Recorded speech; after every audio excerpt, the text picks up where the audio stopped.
Good evening friend.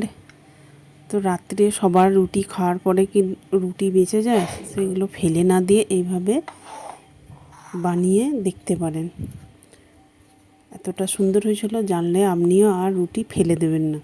তো দেখতেই পাচ্ছেন রুটিগুলো আমি টুকরো টুকরো করে মিক্সিতে দিয়ে দানা দানাভাবে পেস্ট করে নিলাম। এরপর একটা পাত্রে ঢেলে দিলাম। এরপর স্বাদ মতো লবণ দিলাম। তো রুটিতে সামান্য লবণ আছে, সেই অনুযায়ী আমি লবণ দিলাম। লবণটা দিয়ে ভালোভাবে মিশিয়ে নিলাম।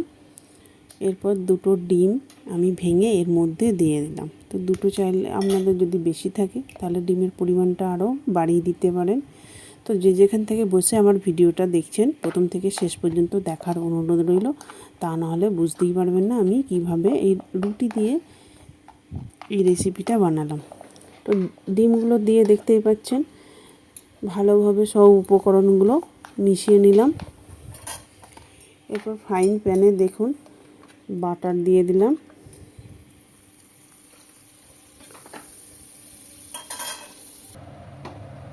এরপর সেই মিশ্রণটা এর মধ্যে ঢেলে পুরোটা বেশ চালিয়ে দেব, মিলে দেব চামচের সাহায্যে বা হাতের সাহায্যে। দেখুন এইভাবে আমি পুরো ফ্রাইং প্যানটার মধ্যে মিলিয়ে দিচ্ছি। তো দেখতেই পাচ্ছেন কতটা সুন্দর হয়েছে। এরপর ঢাকা দিয়ে এটাকে 5 মিনিট রেখে দেব।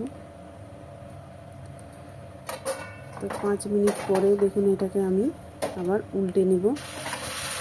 আবারও ফ্রাইং প্যানে কিছুটা বাটার দিয়ে দিলাম। তো যারা আমার ইউটিউব চ্যানেল থেকে দেখছেন, একটা সাবস্ক্রাইব করে পাশে থাকবেন আর বেল বাটনটি অল করে রাখবেন, তাহলে আমার নতুন নতুন রেসিপি ছাড়ার সাথে সাথে সবার আগে আপনার কাছে পৌঁছে যাবে। তো দেখতে পাচ্ছেন উল্টো দিকটা আবারও দিয়ে দিলাম। তো 2 থেকে 3 মিনিট ঢাকা দিয়ে রাখার পরে ঢাকাটা তুলে নিলাম। এরপর পিৎজা সস দেখুন পুরোটাই আমি মাখিয়ে দিলাম। এরপর দিয়ে দিলাম উপর থেকে চিলি ফ্লেক্স। এরপর ক্যাপসিকাম আগে থেকে কেটে ধুয়ে রেখেছিলাম, দেখতেই পাচ্ছেন কতটা সুন্দর লাগছে। এরপর টমেটো দিয়ে দিলাম। এরপর পেঁয়াজ দিয়ে দিলাম। স্বাদ হয়েছিল কিন্তু দুর্দান্ত। বাড়িতে অবশ্যই একবার হলেও ট্রাই করে দেখতে পারেন।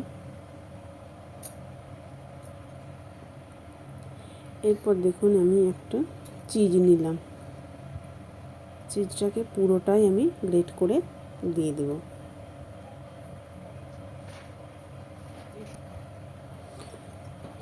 তো দেখতেই পাচ্ছেন পুরোটাই আমি বেশ চারিদিকটায় ছড়িয়ে দিয়ে দিলাম চিজটা। এরপর ঢাকা দিয়ে 3 থেকে 4 মিনিট রাখলেই দেখতেই পাচ্ছেন কতটা সুন্দর হয়েছে। এরপর দেখুন নামিয়ে নিলাম। এরপর ছুরির সাহায্যে বা যদি পিৎজা কাটার থাকে পিৎজা কাটারের সাহায্যে আপনারা কেটে নিতে পারেন। তো দেখতেই পাচ্ছেন কতটা সুন্দর লোভনীয় হয়েছে। ভালো যদি লেগে থাকে লাইক কমেন্ট শেয়ার করে দেবেন বন্ধু বান্ধবদের মধ্যে। ভিডিওটা শেষ পর্যন্ত দেখার জন্য অসংখ্য ধন্যবাদ রইল। তো কাল আবার পরবর্তী রেসিপি নিয়ে চলে আসবো আপনাদের জন্য।